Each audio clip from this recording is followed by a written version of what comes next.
Hello, I'm Vila Spiderhawk, and I'm going to read an excerpt from Discovering Hope. This book is available for $2.99 at Amazon's Kindle store, at Barnes & Noble's Nook store, and at my website, www.vilaspiderhawk.com. I didn't answer. Instead, I watched a rowdy game of catch. Two boys were playing with a shaggy mongrel dog. Heinz 57, I repeated my father's Stone Age joke, and to her silence sighed, and went on to explain. One dog, 57 breeds, just like the sauce Heinz used to make. I know the reference. Just be careful, Katrina. You're not going to let this go. Oh no. I know how you can be. You're like a bulldog with a mailman when you set your heart to something.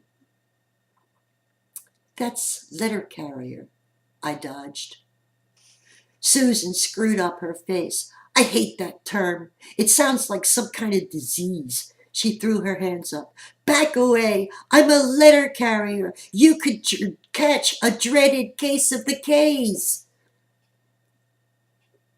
Why not the A's or B's or C's? Oh yes, I carry them too. But the K's are the most vicious by far. Why is that, dare I ask? I sneaked a peek for Marianne. I didn't see a hint of pink among the trees. Because the K's turn you green.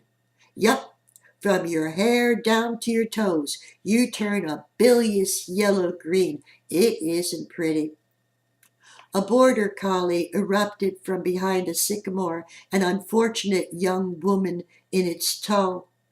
In high-heeled sandals and jeans, her t-shirt cut almost in half so that it barely came down over her breasts. Her hair was red and blue and yellow and purple and, yes, green.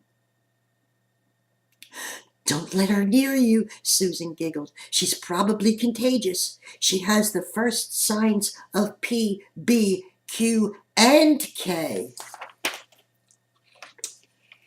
And don't forget the W's, I laughed too, but in relief that the woman had distracted Sue's attention. The dog dragged the hapless woman through a stand of pussy willows, interrupting the boys' boisterous game of catch. It hauled her toward us, the wagging mongrel yapping at her heels. Sue clapped her hand to her mouth.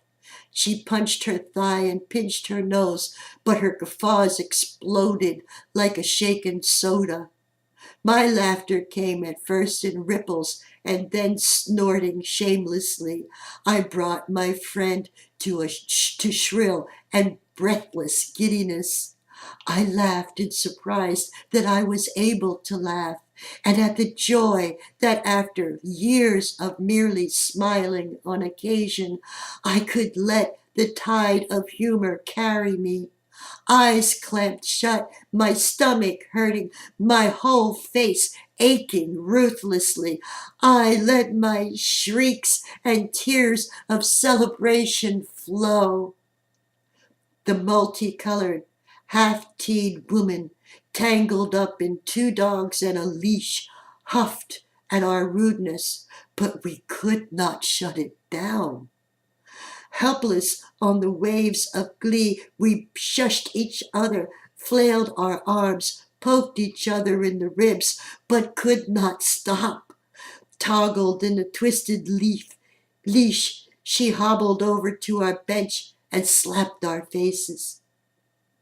We were shocked out of our mirth. Are you okay? She sat down. The mongrel, losing interest in her, returned to the boys and the ball. The border collie sat and whined. We rubbed our faces and gasped. I read somewhere that when a person gets too giddy like that and can't stop laughing or crying, you should slap them. Again, this is from Discovering Hope. This book is available for $2.99 at Amazon's Kindle store, at Barnes & Noble's Nook store, and at my website, www.vilaspiderhawk.com.